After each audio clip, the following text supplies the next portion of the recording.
Hello दोस्तों, कला master के यूट्यूब चैनल पर एक बार फिर से आप सभी का स्वागत है। हम पढ़ रहे थे राजस्थान शैली। राजस्थान की शैली में हमने मेवाड़ शैली को पूरा कंप्लीटली पढ़ लिया है। उसके बाद हमने मारवाड़ शैली और जोधपुर शैली को कल की वीडियो में देखा है। आज हम मारवाड़ की दूसरी उपशैली देखेंगे, बीकानेर शैली। तो आइए देखते हैं बीकानेर शैली के बारे में।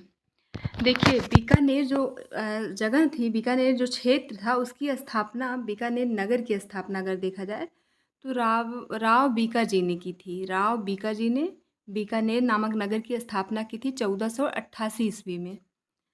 और इसी बीकानेर जो 1488 के पहले बीकानेर जो जगह थी, उसको महाभारत में जांगल देश कहा गया। जंगल देश नहीं, जांगल देश कहा गया। लेकिन 1488 ईस्वी में राव बीकाजी ने इस जगह को जीत कर और उसका नाम क्या रख दिया, बीकानेर। जांगल देश को जीत कर इसका उल्लेख महाभारत में है कि बीकानेर को पहले क्या कहा जाता था, जांगल देश। आपके एग्जाम में ऐसे आ सकता है कि जांगल देश निम्नलिखित में से राजस्थान की किस उपशैली को कहा जाता था। तो आप क्या आंसर करेंगे, बीकानेर को। तो आइए देखते हैं बीकानेर शैली के विकास का श्रेय किसको जाता है। तो बीकानेर शैली के विकास का श्रेय उस्ताओं को जाता है। देखिए, दोनों में कंफ्यूज मत होइएगा, ये बीकानेर की स्थापना, यहाँ शैली नहीं लिखना चाहिए था। बीकानेर की स्थापना यानी बीकानेर नगर जो शहर था, उसकी स्थापना राव बीकाजी ने की 1488 ईस्वी में। लेकिन इस नगर में जब बीकानेर शैली यानी कि कला की शुरुआत, जो बीकानेर शैली लोक कला थी, उसकी शुरुआत जो है उस्ताओं द्वारा होती है। शुरुआत भी होती है और विकास भी इन्हीं लोगों द्वारा ही होती है। ये उस्ताओं का मतलब क्या है, देखिए, इनके पूर्व ये उस्ताओं जो है लिखा है यहाँ पर, इनके पूर्वज जो है राजपूत थे। लेकिन कुछ अकाल या कुछ परेशानियों के कारण वहाँ इतना अकाल पड़ जाता है, वो लोग एक मुस्लिम गुरु के संरक्षण में आके इस्लाम जो है इस्लाम धर्म में ग्रहण कर लेते हैं। धीरे धीरे जब अकाल पड़ता है, उसके बाद इन लोगों को अपनी आजीविका चलाने के लिए अन्य क्षेत्र में भी अपना हाथ आजमाना पड़ता है। जैसे कि जब ये पहले राजपूत, इनके पूर्वज जो थे उस्ताओं के, राजपूत थे, राजा थे, राजपूत थे। लेकिन धीरे धीरे समय काल परिस्थितिवश वहाँ इतना अकाल पड़ जाता है, वो उनको अपनी आजीविका चलाना भी मुश्किल हो जाता है। अपनी आजीविका की तलाश में ये लोग भटकते भटकते किसी मुस्लिम गुरु के संपर्क में आ जाते हैं। उसके बाद मुस्लिम धर्म ग्रहण कर लेते हैं और बाद में क्या होता है, ये अपनी आजीविका के लिए कला के क्षेत्र में हाथ आजमाने लगते हैं। धीरे धीरे ये कला के क्षेत्र में इतने सिद्धहस्त हो जाते हैं कि इन्हें उस्ताद कहा जाने लगता है, उस्ता कहा जाने लगता है। अब इसमें कई सारे लोग थे, इसीलिए उसको उस्ताओं कहा जा रहा है। तो बीकानेर शैली के विकास और उद्भव का श्रेय इन्हीं लोगों को दिया जाता है, उस्ताओं को ही। अब आपको समझ आ गया होगा उस्ताओं का मतलब। अब देखते हैं कला का संरक्षण किसने किया। जो आपको हर राजस्थान की हर उपशैली में मिल रहा है, कला का संरक्षण, एक मोटी हेडिंग। इसका मतलब ये जिस शैली के बारे में हम पढ़ रहे हैं, उस शैली को संरक्षण किन किन शासकों ने किया है। अब देखिए, आगे पहले शासक हैं ऐसे राय सिंह, ऐसे पहले शासक हैं जिन्होंने बीकानेर शैली को संरक्षित किया अपने यहाँ, यानी कि संरक्षण दिया। तो पहले ऐसे शासक कौन है, राय सिंह, ये बीकानेर शैली के शासक हैं। अब देखिए, ये राय सिंह जो थे बीकानेर के शासक, इनका जो है अकबर और जहांगीर से बहुत बनता था, यानी अकबर और जहांगीर से इनका बहुत मधुर संबंध था। ये देखिए, इनका मधुर संबंध था राय सिंह का। और ये जो है अपनी पुत्री का विवाह कर देते हैं इनसे। राय सिंह अपनी पुत्री का विवाह जहांगीर से कर देते हैं तो इससे क्या पता लग रहा है, जब इनका वैवाहिक संबंध भी स्थापित, अभी तक राजनीतिक या सामरिक संबंध ही था, अब क्या होता है, वैवाहिक संबंध भी स्थापित हो जाता है। तो स्वाभाविक सी बात है, जब वैवाहिक संबंध में क्या होगा, इनकी बेटी जो है इनके यहाँ चली जाएगी, तो कलाओं का भी आदान प्रदान हो जाएगा। तो कुछ कलाओं पर भी प्रभाव, जो कला उस समय चल रही थी उस पर भी प्रभाव पड़ने लगता है। उसके बाद देखें, राय सिंह जो है, राय सिंह जब मुग़ल क्षेत्र में गए रहते हैं, उनको जो है उस्ता अली रज़ा और हामिद रुकनुद्दीन की कला बहुत प्रभावित करती है, और वो उन दोनों कलाकारों को अपने यहाँ बीकानेर लेकर आते हैं। इसको, ये आपके एग्ज़ाम में पूछा जा सकता है, इंपॉर्टेंट पॉइंट है, आप लोग यहाँ स्टार बना लीजिए। उस्ता अली रज़ा एवं हामिद रुकनुद्दीन को कौन सा शासक मुग़लों से मांग कर अपने यहाँ बीकानेर लेकर आता है। तो कौन सा ऐसा शासक है, राय सिंह है। आपसे ये भी पूछा जा सकता है ये किस शैली के कलाकार हैं। 4 कलाकारों के नाम देके उनमें से एक इन दोनों का नाम दे के किसी का, तो पूछा जा सकता है इनमें से कौन सा चित्रकार बीकानेर शैली से संबंध रखता है। तो आपको दोनों पता होना चाहिए कहाँ से ये कलाकार आए हैं। पहला पॉइंट ये इम्पॉर्टेंट है। दूसरा ये है बीकानेर शैली है। तीसरा ये है कि शासक ने इनको अपने यहाँ कौन सा शासक इनको अपने यहाँ बीकानेर लेकर आया था। यहाँ से आपके पास 3 पॉइंट बन रहे हैं। अब देखते हैं, इन्हीं दोनों कलाकारों को बीकानेर शैली को विकसित करने का श्रेय जाता है। अभी देखिए ऊपर हम लोग पढ़ चुके हैं यहाँ देखिए कि बीकानेर शैली के विकास का श्रेय जो है उस्ताओं को जाता है। और ये लोग भी उस्ता ही हैं। ये देखिए ये जो कि इनके पूर्वज पहले राजदूत थे, यहाँ उस्ता लिखा ये भी उस्ता ही थे। अब यहाँ पर भी उसी पॉइंट को देखिए, अगर देखा जाए दोहराया जा रहा है, इन्हीं दोनों कलाकारों को बीकानेर शैली को विकसित करने का श्रेय है। अगले शासक हैं करण सिंह। बीकानेर शैली के संरक्षणकर्ता दूसरे जो हैं वो करण सिंह हैं।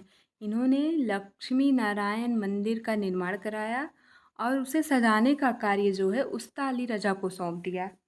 अब देखिए कार्यकाल तो बदल रहा है, राजा जो है बदल रहे हैं समय के अनुसार, जैसे कि उत्तराधिकारी बदल रहे हैं बीकानेर में, लेकिन जो कलाकार हैं वही हैं।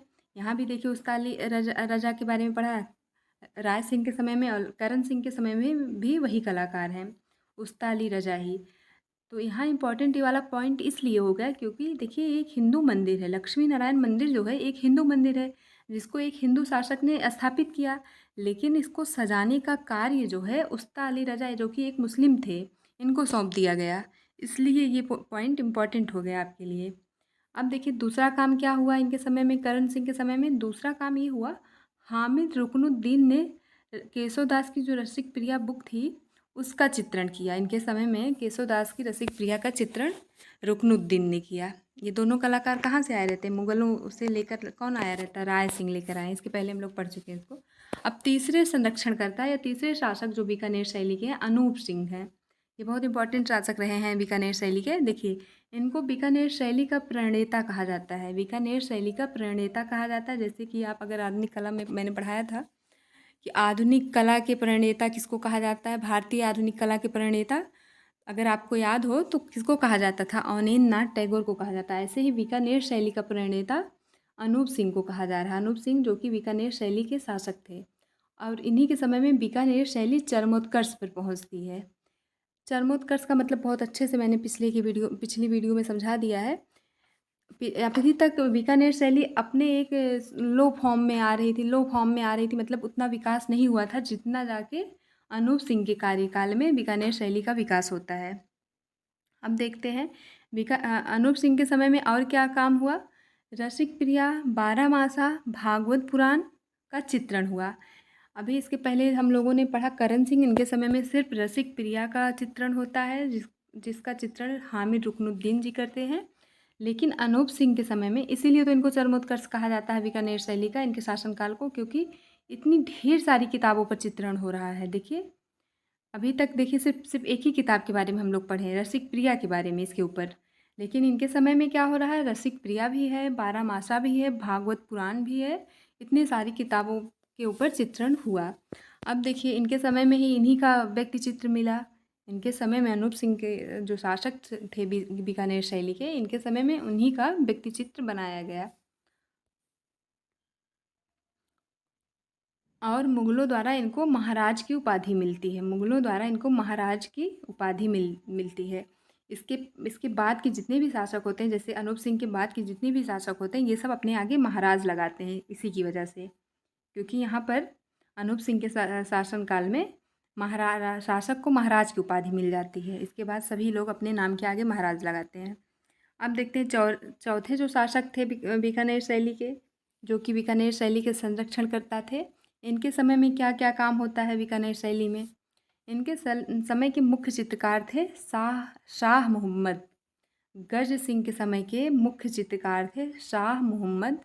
और इनके समय में एक बहुत इम्पॉर्टेंट काम होता है, जो शिवदास नामक एक कलाकार था जिसका जिक्र हम लोग कल की वीडियो में पढ़े हैं मारवाड़ शैली में। अगर आप लोग को याद हो तो कमेंट करके बताइएगा, नहीं तो पिछला वीडियो देखिएगा, आपको इसका आंसर मिल जाएगा शिवदास के बारे में हमने क्या पढ़ाया है। तो देखिए ये बहुत इम्पॉर्टेंट कलाकार हैं, पिछले की वीडियो में अगर आप देखेंगे तो आपको समझ आ जाएगा। देखिए शिवदास जो है ये लाहौर से बीकानेर आते हैं, किसके समय में? गज सिंह के समय में। शिवदास नाम का जो चित्रकार या कलाकार था ये लाहौर से बीकानेर आता है। और इनके समय का सबसे ज़्यादा इम्पोर्टेंट पॉइंट यही है, स्त्री बच्चे से खेलते हुए नामक चित्र बनाया गया है इनके समय में। गज सिंह के समय में एक स्त्री बच्चे से खेल रही है ऐसा चित्र बनाया गया है, और इसे जो है बीकानेर शैली शैली का सर्वोत्कृष्ट चित्र माना गया। जो स्त्री बच्चे से खेलते हुए नामक चित्र गज सिंह के समय में बनाया गया, इसको बीकानेर शैली का सर्वोत्कृष्ट चित्र माना जाता है। अब देखते हैं अगले शासक हैं सूरत सिंह। सूरत सिंह, इनके समय का एक ही बहुत इंपॉर्टेंट काम है कि इनके समय में शीश महल का निर्माण होता है। शीश महल का निर्माण होता है सूरत सिंह के समय में। एक पॉइंट यहाँ पर इम्पॉर्टेंट है आपके लिए। अब देखते हैं अगला पॉइंट। जर्मन कलाविद जो है, एक जर्मन कलाविद रहते हैं इस समय, हरमन गोएटज, इनका नाम है हरमन गोएटज। ये जो है बीकानेर शैली पर एक किताब लिखते हैं जिसका नाम क्या था? Art and artist of Bikaner. ये इम्पॉर्टेंट इसलिए हो जाता है क्योंकि इस बुक का नाम पूछा जा सकता है कि किस कलाकार ने लिखा और वो कहाँ के थे, ऐसा भी पूछा जा सकता है। तो ये कहाँ के थे? जर्मन के थे, जर्मनी के थे अर्थात। जर्मन कलाविद जिनका नाम हरमन गोएटेज था, इन्होंने आर्ट एंड आर्टिस्ट नाम ऑफ बीकानेर नामक किताब लिखी। अब अगले शासक हैं रतन सिंह। ये पांचवें सूरत सिंह होंगे। इनके समय शीश महल एक सबसे ज़्यादा इम्पॉर्टेंट पॉइंट है आपके लिए, शीश महल का निर्माण होता है। अगले शासक हैं बीकानेर शैली के रतन सिंह। इनके समय का भी एक ही पॉइंट इम्पॉर्टेंट है। इनके समय में क्या होता है, चित्रकला की अपेक्षा जो है स्थापत्य कला में कार्य अधिक होता है। स्थापत्य का मतलब जैसे भवन निर्माण, मूर्ति नहीं होगा इसमें, भवन निर्माण या मंदिर निर्माण ज़्यादा होता है, तो वो स्थापत्य में आते हैं। अगर महल, भवन और मंदिर का निर्माण अधिक हो रहा है तो उसको स्थापत्य कला बोली जाती है। और इनके समय में जो है चित्रकला पर उतना ध्यान नहीं दिया जाता जितना कि स्थापत्य पे दिया जाता है। अब एक और शासक को देख लेते हैं, डूंगर सिंह। डूंगर नहीं है यहाँ पे, डूंगर सिंह थे जो कि बीकानेर शैली के शासक हैं। ये जो है इनके समय में क्या होता है, बीकानेर शैली पर यूरोपीय प्रभाव पड़ने लगता है। अगर आपको याद हो तो राजस्थान शैली का जो फर्स्ट वीडियो उसमें हमने बताया है किस सदी से राजस्थान शैली पर यूरोपीय प्रभाव पड़ता है। तो अगर आपको याद नहीं भी है तो हम आपको बता रहे हैं 19वीं सदी से राजस्थानीय शैली पर यूरोपीय शैली, यूरोपियों का प्रभाव पड़ने लगता है। तो बीकानेर शैली भी तो राजस्थान शैली की ही उपशैली है अगर देखा जाए तो। अब देखते हैं बीकानेर शैली के चित्रकारों के बारे में। आपसे चित्रकारों के नाम दे के पूछा जा सकता है ये किस शैली शैली के चित्रकार हैं। तो देखिए ये बहुत इंपॉर्टेंट कलाकार थे, यही दोनों हो गए जो मुगलों से लेकर आए थे, राय सिंह जी। तो हो गए कौन से कलाकार? उस्ता अली रजा, दूसरे रुकनुद्दीन, शाह मोहम्मद, लूफा, ईशा, नाथू हसन। एक बार रिपीट कर लेते हैं चित्रकारों को। देखिए उस्ता अली रजा, रुकनुद्दीन, शाह मोहम्मद, लूफा, ईशा, नाथू हसन। अब देखिए लूफा आपके लिए बहुत इम्पोर्टेंट। लूफा बीकानेर शैली का अंतिम चित्रकार माना जाता है। लूफा जो चित्रकार था, लूफा, ये बीकानेर शैली का अंतिम चित्रकार माना जाता है। आपके लिए यहाँ यही इम्पोर्टेंट है। ये इन तीनों का नाम इम्पोर्टेंट है। उस्ता अली रजा क्योंकि ये मुग़ल काल से आए थे बीकानेर शैली में, रुकनुद्दीन और एक शाह मोहम्मद और दूसरे लूफा। यहाँ पे ये चारों ज़्यादा इम्पोर्टेंट हैं। अब बीकानेर शैली की विशेषताएं अगर देखें, विशेषताएं इसकी बहुत इम्पॉर्टेंट है क्योंकि बहुत अलग टाइप की विशेषताएं हैं अन्य शैलियों की अपेक्षा। तो देखिए इसमें क्या होता है, समस्त राजस्थानी शैली में सर्वाधिक मुस्लिम चित्रकार इसी शैली में पाए जाते हैं। सर्वाधिक मुस्लिम कलाकार अगर देखा जाए तो बीकानेर शैली में ही पाए जाते हैं। अब आपको समझ आ गया होगा ऐसा क्यों है, क्योंकि बीकानेर के शासकों का मुग़लों से बहुत अच्छा संबंध था। अब देखिए आप देखिए राय सिंह जो है मुग़ल कन्या से विवाह भी करते हैं, अपनी कन्या का विवाह जो है जहांगीर से कर देते हैं। इसलिए आपको समझ आ गया होगा वैवाहिक संबंध जब स्थापित हो गए तो इसका मतलब बहुत अच्छा संबंध रहा होगा। तो मुग़लों का प्रभाव अधिक पड़ता है, तो मुग़ल के जो चित्रकार थे तो वो बीकानेर में आ गए ज़्यादातर। इसीलिए कहा जा रहा है कि समस्त राजस्थानी शैली में सर्वाधिक मुस्लिम चित्रकार बीकानेर शैली में पाए गए। और दूसरी विशेषता ये है, मृगनयनी स्त्रियों के चित्र बनाए गए। अगर आपको याद हो तो हम लोग एक किसी शैली में पढ़े हैं कि मीन के समान नयन बनाए गए। आप लोग बताइएगा ऐसा किस शैली में हमने पढ़ा है कि स्त्रियों के नयन नयन या आँखें जो है मीन के समान बनाई गई। इसमें जो है स्त्रियों के चित्र मृग नयनी, मृग के समान बनाए गए। मृग का मतलब हिरन होता है, हिरन के आँखों के समान बीकानेर शैली में स्त्रियों की आँखें बनाई गई। अब देखते हैं रंगों का प्रयोग कैसे होता था। अभी तक तो हम लोग सिर्फ लाल और पीले रंगों का प्रयोग देखे हैं, लेकिन इसमें एक नए रंग हरा और नीले नीले रंग का भी प्रमुख रूप से प्रयोग हो रहा है। तो देखिए कौन कौन सा कलर यूज हो रहा है। लाल लाल लाल अभी भी बरकरार है। अभी तक की पिछली शैलियाँ जो हम लोग पढ़ चुके हैं उसमें भी लाल था, यहाँ भी लाल है। नीला और हरे रंग का प्रयोग प्रमुख रूप से होता था इस शैली में, बीकानेर शैली में। और यहाँ पर हंसिये जो है लाल एवं पीले से बनाए जाते थे। हंसिये जो है लाल एवं पीले रंग से बनाए जाते हैं। और यहाँ पर सुनहरे छल्लों से मेघाच्छादित बादल दिखाए गए हैं। बीकानेर शैली में सुनहरे छल्लों से मेघाच्छादित बादल दिखाए गए हैं। और यहाँ पर क्या है, लयबद्ध रेखांकन एवं रंगों का सूफियानापन दिखाया गया है। बहुत इंपॉर्टेंट विशेषता है इसकी बीकानेर शैली की। लयबद्ध रेखांकन दिखाया गया है और रंगों का सूफियानापन दिखाया गया है। और इसमें देखिए यहाँ दो स्टार लगे हुए हैं, इसका मतलब एक पॉइंट इम्पॉर्टेंट है। एक सातवीं विशेषता है, बरसते मेघों के बीच मिथुनों एवं सारस का अंकन किया गया है। मिथुनों एवं सारस का अंकन किया गया है। आठवीं विशेषता जो कि बहुत इंपॉर्टेंट, यहाँ भी स्टार बना है, यहाँ स्टार बना भी लीजिए आप लोग। ऊँट की खाल पर चित्रण किया गया। बीकानेर शैली में ऊँट की खाल पर चित्रण किया गया। ये बीकानेर शैली की इम्पॉर्टेंट विशेषता में आता है। अब देखते हैं बीकानेर शैली के प्रमुख चित्र। तो बंदी हाथी एक चित्र था, भादो मास चित्र था, इसको तो हम लोग पढ़ ही चुके हैं। स्त्री बच्चे के साथ खेलते हुए, ये बीकानेर शैली का सर्वोत्कृष्ट चित्र माना गया, स्त्री बच्चे के साथ खेलते हुए। अब देखते हैं शासकों को हाथ में तलवार लिए हुए चित्रण। ऐसे कौन कौन से शासक थे जो हाथ में तलवार लिए थे, उनका चित्रण किया गया। तो एक थे दलपत सिंह का सभी बनाया गया जो कि हाथ में तलवार लिए थे। दूसरे थे सुजान सिंह, इनका भी हाथ में तलवार लिए सभी बनाया गया है। और तीसरे हैं अनूप सिंह के बारे में हम लोग डिटेल में भी पढ़ चुके हैं ऊपर। इन्हीं के समय को तो बीकानेर शैली का सर्वोत्कर्ष माना गया है और इनको बीकानेर शैली का प्रणेता भी कहा गया है। तो इनका भी जो है हाथ में तलवार लिए चित्रण किया गया है। तो बीकानेर शैली यहाँ पर समाप्त होता है। इसके बाद हम लोग पढ़ेंगे अजमेर, नागौर और किशनगढ़ शैली। देखिए कुछ शैलियाँ बड़ी हैं, जैसे कि ये शैली बीकानेर शैली थोड़ी बड़ी थी तो इसलिए इसको एक पार्ट में लाया गया है।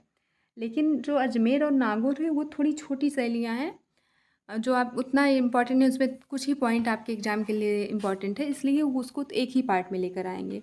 लेकिन जो किशनगढ़ शैली जिसमें बनी ठनी के बारे में भी पढ़ेंगे, वो थोड़ी सी बड़ी वीडियोस में बनेगी, तो उसको हम लोग अलग से पढ़ेंगे। उसके बाद हम लोग पढ़ेंगे हड़ौती शैली के बारे में और उसके बाद ढूंढार शैली के बारे में, फिर पहाड़ी शैली पर आएंगे। तो आज के लिए इतना ही, हम मिलते हैं अगले लेक्चर में। Thank you so much.